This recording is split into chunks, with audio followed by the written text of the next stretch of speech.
Mobility TV sur le thème de la recharge et des réseaux de recharge autour de Bertrand Largy, le patron de la Société des ingénieurs automobiles, c'est bien ça? Ah non, pas le patron de la Société des ingénieurs automobiles. Je ne suis vous le chef des experts, l'animateur de la communauté d'experts traction électrique et écosystème de la traction électrique au sein de la Société des ingénieurs de l'automobile. Et c'est pour ça que vous êtes là. Avec Frédéric Renaudot, The Plug, vous êtes le président de The Plug. The Plug, oui. The Plug, oui. C'est la prise et vous êtes un opérateur de ces réseaux de recharge. Avec Hervé Borgols, le président directeur général de DBT. Faites-nous sourire, dites-nous ce que c'est que la douaisienne. De basse tension, qui est aujourd'hui la société qui a installé le plus de chargeurs rapides dans le monde, 3000 références et dans 47 pays. Vous venez du monde du transformateur, c'est ça ?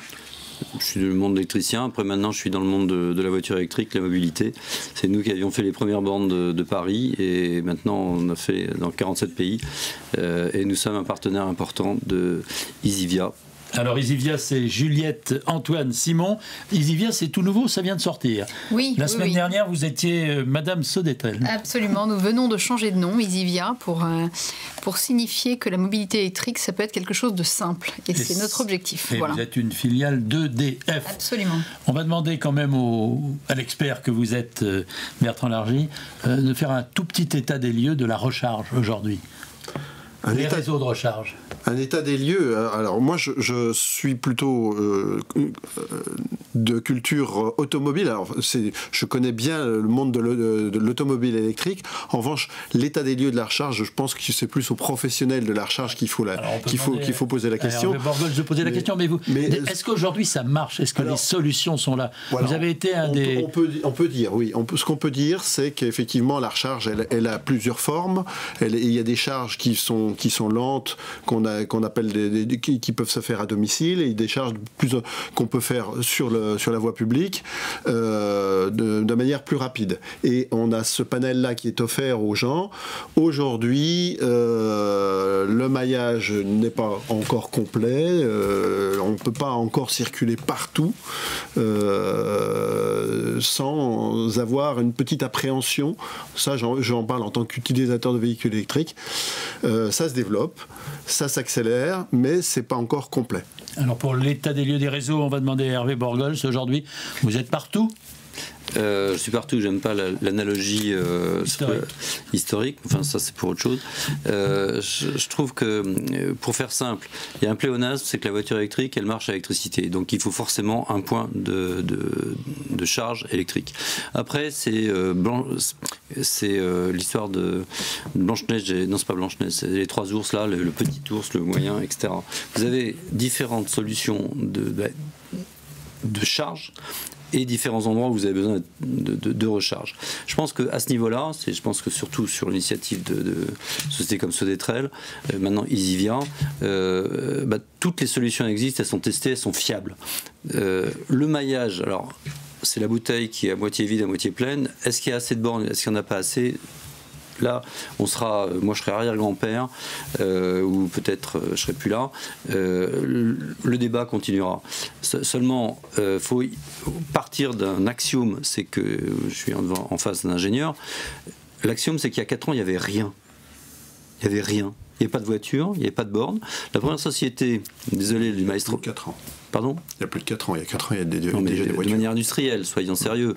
Nous, les premières bornes de Paris, on les a installées en 92. Voilà, de manière industrielle et de manière dans le marché global, avec des intervenants internationaux comme Nissan par exemple, ou maintenant comme tous les constructeurs, ils ont une offre. Il y a 4 ans, il n'y avait pas d'offre. Vous aviez le choix entre une voiture, 2 voitures, c'est Ford, la Ford T, vous achetez ce que vous voulez, la couleur que vous voulez, à condition qu'elle soit noire. On était exactement dans le même cas. La première société à avoir dit « je mets des bornes avant les voitures », c'est Nissan. Le partenaire Nissan, ça a été DBT. J'écrirai mes mémoires un jour. Après, ce modèle stratégique a été copié par Tesla. Il est en train d'être copié par Porsche et par les Allemands, toujours Ionity. Nous, en tant que fournisseurs de solutions, les opérateurs, etc., je pense qu'on s'en fiche. EDF et ses filiales fournissent de l'électricité. Nous, fournisseurs de solutions techniques, on fournit des solutions techniques en fonction de ce qu'on nous demande. Et après, les opérateurs, ils opèrent. Je pense qu'aujourd'hui, on est vraiment à un début où il y a une vraie stratégie sur les constructeurs, il y a une vraie stratégie sur les opérateurs, et que après, ce qu'on demande à EDF et à tous les utilities, donc les sociétés qui produisent de l'électricité, c'est d'avoir de l'électricité pour ça. Maintenant, on est dans un domaine technique absolument génial parce que c'est complètement ouvert, savoir s'il faut des systèmes de batterie, des systèmes de solaire, des systèmes etc. On s'en fiche un peu, mais le but c'est que justement l'utilisateur final, le gars ou la jeune femme ou la femme qui achète une voiture électrique, elle soit en confiance totale.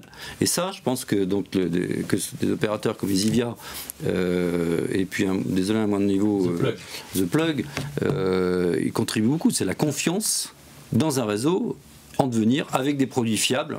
Moi, j'assure le produit fiable. Bon. Alors, est-ce que les opérateurs sont à la hauteur de l'exigence formulée par Hervé Borgols et DBT ? Ce qu'on voit quand même, c'est que on nous dit, enfin, il y a par exemple le patron de PSA qui disait on manque de bornes, nous on mettra des véhicules électriques le jour où il y aura des bornes, sachant que bon, c'est peut-être le dernier constructeur à mettre des véhicules électriques sur la route, donc déjà c'est un peu difficile de faire la leçon dans ces cas-là. Et puis surtout, on voit qu'en fait, par exemple en Norvège, le nombre de points de charge par véhicule, points de charge public en l'occurrence par véhicule, est plus faible qu'en France. Donc si c'était un driver, enfin pardon, une incitation au développement du véhicule électrique, ça se saurait. C'est l'œuf et la poule. Alors donc il faut les deux. Il faut des voitures électriques pour les recharger et des recharges avec vous. Bon, développement d'Isivia, puisque vous êtes Isivia aujourd'hui, Juliette Antoine Simon. En effet, Isivia. Moi je dirais, les bornes, elles sont quand même en grande partie déjà là. Aujourd'hui, il y a plus de 2 fois plus de bornes de charge en France que de stations-service. 26 000 bornes de charge installées, 11 000 stations-service. Il y a plus de 2 fois plus. Malheureusement, il y en a de moins en moins. Alors c'est vrai, c'est la peau de chagrin. Dites ça quand même. Moi, je tiens quand même à le dire parce que c'est trop peu su et quand je le dis, en général, ça surprend. Les gens ont quand même pas le sentiment, je pense, qu'il y a très peu de stations-service en France, même s'il y a des régions, vous avez raison, et en zone rurale où il commence à y en avoir trop peu, mais néanmoins, disons-le quand même. Aujourd'hui, il y a plus de 2 fois plus de bornes de charge que de stations-service. Bon, donc il y a eu un effort considérable en France des syndicats d'énergie, des autorités publiques, d'une manière générale, les villes, les métropoles, les régions, pour déployer des bornes de charge sur fonds publics. Donc disons-le quand même et saluons cet effort, ce premier effort d'équipement qui fait qu'aujourd'hui on a un réseau de bornes de charge qui est loin d'être ridicule en France et qui aujourd'hui est complété plutôt par des initiatives privées. Donc, en effet, les constructeurs, comme l'a dit Hervé Borgols, les constructeurs aujourd'hui, donc les Nissan historiquement, les constructeurs allemands, Tesla, etc., qui mettent des bornes, alors plutôt des bornes de charge rapide, puisque leur objectif est de permettre l'itinérance, et bien le fait que la voiture électrique aujourd'hui vous permet de faire tous les parcours urbains, interurbains, etc. Donc ça, c'est un premier effort. Et puis, d'autres acteurs privés, et là je voudrais souligner... mais une initiative d'Isivia avec un fonds d'investissement, le FMET, pour déployer sur le Grand Lyon 631 points de charge. Alors là, on est plutôt sur de l'urbain au sens large, pas forcément seulement le centre-ville, mais une métropole, qu'on équipe en bornes de charge pour répondre aussi aux besoins des citoyens qui s'équipent en véhicules électriques et qui n'ont pas forcément de points de charge à domicile, puisqu'il y en a beaucoup. Donc, pour résumer, une première initiative en France des pouvoirs publics, suivie aujourd'hui d'initiatives privées pour compléter ce premier équipement et pour faire en sorte qu'on ait un maillage charge rapide, mais aussi charge normale en centre-ville, voire charge accélérée, qui répondent à l'ensemble des besoins. Il y a un grand constructeur qui va lancer 400 smart électriques en autopartage à Paris en janvier 2019. Est-ce qu'il aura des recharges, des prises, des recharges, des postes de recharge en nombre suffisant? Alors à Paris, il y a un réseau qui existe, qui s'appelle Bilib, qui est le réseau de charge de la ville de Paris que Isivia exploite, donc qui continue à exister. Et sur le sujet Autolib, vous savez que 1000 points de charge, des 3400 bornes de charge Autolib, 1000 vont être réouvertes et exploitées par Isivia au 1er décembre. Donc vous voyez, c'est en quelques jours, vous aurez 1000 points de charge supplémentaires, enfin disons des 1000 points de charge qui seront rendus disponibles à nouveau pour les autopartageurs chargeurs, mais aussi pour des particuliers qui auraient un véhicule électrique. N'importe qui pourra venir se charger sur ces bornes? Absolument. Avec quel moyen de paiement alors Alors, c'est la ville de Paris qui a défini tout cela. Vous avez un abonnement, il faut payer un abonnement, et dès lors que vous avez payé l'abonnement, vous avez le droit de vous recharger. C'est avec le prix du stationnement. Bertrand Largy, où sont les limites de ces recharges et de ces véhicules électriques? On sent confusément que l'ingénieur que vous êtes, quelque part, on sait que ça coince. Il y a quelque chose qui coince, c'est la longue distance. C'est la longue distance. Aujourd'hui, pour faire des très longues distances avec un véhicule électrique, si on veut le faire d'une traite, il faut embarquer une batterie très très grosse, qui coûte très cher, qui est très lourde, qui est assez difficile à implanter dans le véhicule, et en plus de ça, dont l'empreinte écologique commence à être un peu controversée si elle est trop grosse. Donc, on est obligé, si on veut faire des longues distances, on est obligé de recharger, enfin de transférer de l'énergie au véhicule. Alors c'est soit on lui transfère par le biais d'une borne de recharge, soit c'est d'un système d'échange de batterie comme ça a été déjà tenté une ou deux fois, soit ça peut être des systèmes de prolongation d'autonomie avec des modules d'énergie qu'on vient rajouter au véhicule. Donc c'est ça qui coince. Et je pense qu'autrement, sur le parcours de l'usager, il y a quand même quelque chose qu'il faut mentionner. J'en parle un peu à titre personnel, c'est qu'aujourd'hui, on va à n'importe quelle pompe à essence, on paye avec sa carte bleue. Aujourd'hui, on va se charger sur une borne publique, 2 fois sur 3, on n'a pas la bonne carte. Donc là, il va falloir quand même qu'il y ait un effort qui soit fait pour qu'on puisse payer, pour qu'on puisse accéder toujours aux bornes de recharge, quelle que soit leur borne. Hervé Borgols. Je pense que dans un sujet complexe, il ne s'agit de pas complexifier le débat. On règle les problèmes les uns après les autres. Voilà. Aujourd'hui, il y a une offre. Et Juliette, Antoine Simon l'a très bien résumé en disant voilà ce qui existe. J'amène ma petite pièce à l'édifice. Il y a 4 ans, il n'y avait rien. Donc entre rien et ce qui se passe aujourd'hui, mais on change de galaxie déjà. Ensuite, maintenant, il y a 4 ans, il y avait 2 voitures. Maintenant, vous avez une offre de 80 voitures électriques avec des constructeurs sérieux. On n'est pas avec le Glo qui faisait son truc au fin fond du Poitou. Voilà. Encore une fois, c'est pas il y a 4 ans dont vous parlez, c'est il y a 10 ans. Parce qu'il y a 4 ans, il y avait plus de voitures que ça. C'est pas vrai. Attendez, c'est pas le problème. Alors sur le paiement, puisqu'on vient d'évoquer. Sur le paiement, où il y a 40 000 solutions de paiement. Vous avez après c'est pas la voiture électrique. Je vais à la borne. Après, je termine. Moi, je travaillais 10 ans chez Visa, donc les systèmes de paiement, je connais un peu.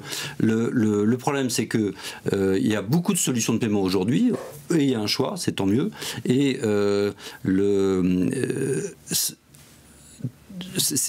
aujourd'hui, c'est pas un problème, tout existe. Tout existe. Et après, nous dire que, bah oui, mais on pourrait recharger en 1 minute. Oui, bien sûr, c'est faisable en laboratoire. Aujourd'hui, qu'est-ce qui existe et qu'est-ce qu'on veut? C'est l'objectif d'avoir 1 million, 2 millions, 3 millions de voitures dans les 2, 3, 4 années qui viennent. C'est tout. Si on commence à réinventer l'eau chaude, ou tenter de réinventer l'eau chaude en disant tiens, l'eau sera jamais assez chaude, on n'y arrivera jamais. Je pense que c'est pas le propos. C'est comme ça que je l'ai pris. Rendre l'eau acceptable uniquement pour que les gens puissent fluidifier et payer la recharge. Est-ce que les réseaux seront au rendez-vous? On sait bien qu'en 2040 il n'y aura pratiquement plus que des voitures électriques, ou en tout cas c'est ce qu'on nous annonce. Est-ce que vous serez au rendez-vous? Est-ce que vous allez suivre ce développement dont on a bien compris en écoutant Hervé Borgols qu'il était exponentiel? Enfin, c'est phénoménal. C'est une ère nouvelle de l'automobile qui s'est ouverte. Oui, bien sûr. Il y a beaucoup d'opérateurs qui se créent d'ailleurs tous les jours pour répondre à cette demande de recharge. Donc, je pense qu'il n'y aura pas de problème d'équipement. On parle souvent aussi, je voulais parler de la capacité des réseaux. Enfin, vous en parliez, mais en amont des réseaux électriques, on entend parfois il n'y aura pas assez de puissance, il va falloir construire des centrales nucléaires. En fait, il y a des études qui ont été faites qui montrent que du fait de la diminution de la consommation chaque année, parce qu'on fait des économies d'énergie, c'est très bien, on pourra largement recharger tous les véhicules électriques qu'il y aura dans le parc dans les prochaines années. Donc on n'aura pas besoin de créer des centrales nucléaires. Il n'y a pas d'angoisse dans une filiale d'EDF, sans compter ni pour le fait que les véhicules électriques sans doute pourraient venir en aide au réseau. Exactement, ça, c'est le deuxième point. Si c'est demandé. Il n'y a pas d'angoisse du côté de chez EDF? Alors, pas d'angoisse, mais avant de répondre sur cette question-là, je voudrais rebondir sur la question du mode de paiement. Et là, pour le coup, je trouve quand même qu'on a fait de grands progrès sur ce sujet qui, il est vrai, était un vrai sujet de complexité il y a encore quelques années, avec JREV, qui est la plateforme d'interopérabilité en France aujourd'hui, mais pas que. Mais bon, JREV a grandement contribué à cette fameuse interopérabilité. Aujourd'hui, avec le pass Isivia, vous avez accès à 60 000 bornes de charge en Europe. Et je parle d'Isivia, mais nous avons des concurrents qui proposent aussi cette forme d'interopérabilité. Alors, je ne dis pas que c'est parfait et qu'il n'y a pas encore ici ou là quelques réseaux qui sont fermés et pas encore ouverts à cela, mais quand même, je trouve que là, on a fait de grands progrès récemment et c'est une vraie réussite qu'il faut, je pense, souligner parce qu'aujourd'hui, c'est quand même nettement plus facile qu'il y a encore quelques années pour l'utilisateur. Voilà. Est-ce que les consommateurs automobilistes seront au rendez-vous? Est-ce que vous avez l'impression que les mentalités évoluent aussi vite que l'environnement technologique et l'environnement des rechargeurs? Moi, je fais des bornes, donc je suis un obscur objet du destin. Je pense que il y a trois exemples qui sont incroyables. D'abord, les investissements qui ont été faits par British Petroleum, par Shell et par Total. Ils ont tous racheté des réseaux d'exploitants de bornes. Non pas pour la technologie, parce que pour pratiquement tous, c'est nous qui fournissions les bornes rapides, mais pour avoir un accès au consommateur final. On est dans un métier de B2B, business to business, to C. Et le consommateur est le dernier C.